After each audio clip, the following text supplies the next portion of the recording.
हम जिस समाज में रहते हैं वहाँ बलात्कार पीड़िताओं के लिए आगे बढ़ना, एक आम जिंदगी जीना बहुत मुश्किल है। वो अपनी आप बीती शिकायत तक भी नहीं करती। नीति और कानून दोनों ये कहते हैं कि बलात्कार पीड़िता की पहचान जाहिर नहीं की जा सकती, ऐसा करने पर सजा का प्रावधान है। ऐसे में अगर सामूहिक बलात्कार और फिर पूरे परिवार की हत्या का मामला एक नाम से पहचाना जाने लगे तो आपको समझ जाना चाहिए कि बात अपराध तक सीमित नहीं है, और भी बहुत कुछ हुआ होगा।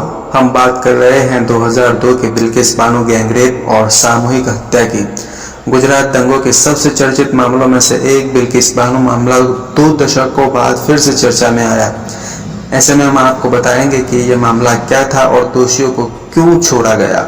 आइए जानते हैं, लेकिन जानने से पहले अगर आप चैनल में नए हैं तो चैनल को सब्सक्राइब प्लीज जरूर कर लेना। जिस दिन लाल किले की प्राचीर से महिलाओं के सम्मान की बात की गई, ठीक उसी दिन गुजरात दंगों के दौरान एक महिला का गैंगरेप करके परिवार की हत्या करने वाले 11 दोषी गोधरा की जेल से बाहर आ गए। बिल्किस बानो सामूहिक बलात्कार मामले में आजीवन कारावास की सजा काट रहे सभी 11 दोषी गुजरात सरकार की सजा माफी नीति के तहत गोधरा उप जेल से रिहा किए गए। गुजरात सरकार ने अपनी माफी नीति के तहत इन लोगों की रिहाई की मंजूरी दी थी। केंद्रीय गृह मंत्रालय ने 10 जून को सभी राज्यों को पत्र लिखकर बताया था कि भारत की आजादी की 74वीं सालगिरह पर मनाए जा रहे आजादी के अमृत महोत्सव के दौरान कुछ की पाबंदियों की सजा माफ कर रहे रिहा करने का प्रस्ताव है।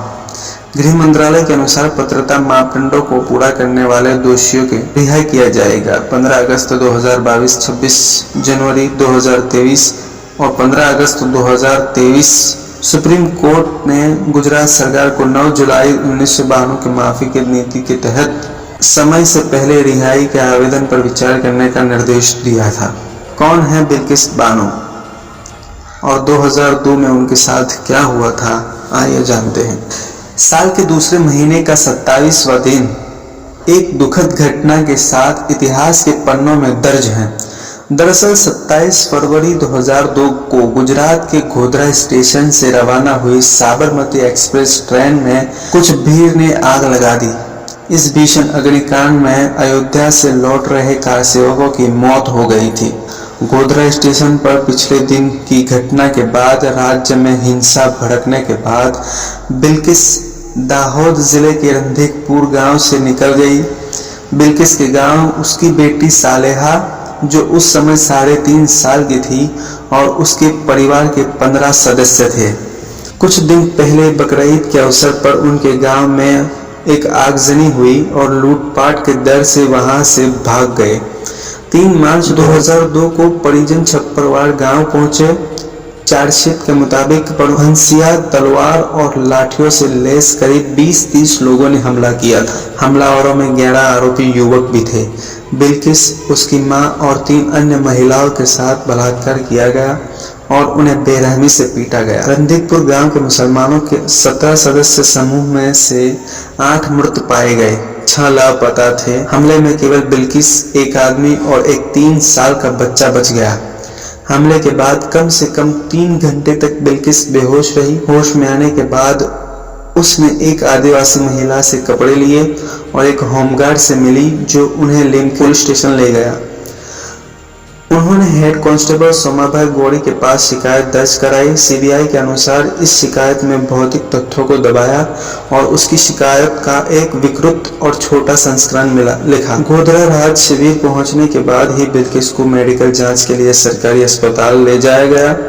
उसके मामले को राष्ट्रीय मानव अधिकार आयोग और सुप्रीम कोर्ट ने उठाया। फिर सीबीआई द्वारा जांच का आदेश दिए गए। सीबीआई ने निष्कर्ष निकाला कि आरोपी की सुरक्षा के लिए पोस्टमार्टम परीक्षण को बहुत ही कम तरीके से किया गया था। सीबीआई जांचकर्ताओं ने हमले में मारे गए लोगों के शव निकाले और कहा कि 7 शवों में से किसी में भी खोपड़ी नहीं थी।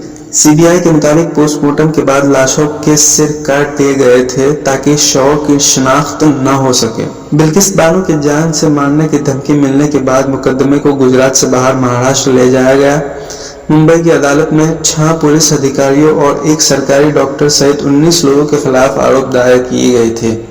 जनवरी 2008 में एक विशेष अदालत ने 11 आरोपियों को एक गर्भवती महिला से बलात्कार की साजिश रचने, हत्या, गैरकानूनी रूप से इकट्ठा होने और भारतीय दंड संहिता की अन्य धाराओं के तहत आरोपों को दोषी ठहराया। हेड कांस्टेबल को आरोपी को बचाने के लिए गलत रिकॉर्ड बनाने का दोषी ठहराया गया। अदालत ने सबूतों के अभाव में 7 लोगों को बरी कर दिया। सुनवाई के दौरान एक व्यक्ति की मौत हो गई। अदालत ने माना कि जसवंत भाई नई, गोविंद भाई नई और नरेश कुमार मौर्थिया मृतक ने बिल्किस के साथ बलात्कार किया था, जबकि शैलेश भट्ट ने उसकी बेटी सालिहा को जमीन पर पटक कर मार डाला था।